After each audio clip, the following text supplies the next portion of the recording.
بسم الله الرحمن الرحيم. نشكر مرايم الخير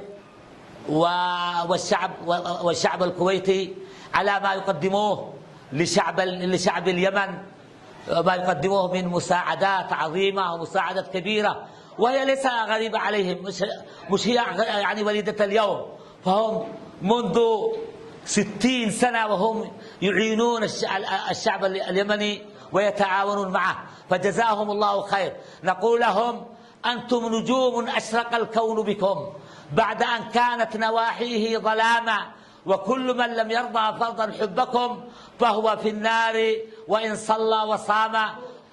ونقول: لو تعلم الحديدة بالذين قد أتوا لفرحت واستبشرت وباست موضع القدم، وأنشدت بلسان الحال قائلة: أهلا وسهلا بفريق مرايم الخير وأهل العز والكرم. والحمد لله رب العالمين، وصلى الله وسلم وبارك على نبينا محمد.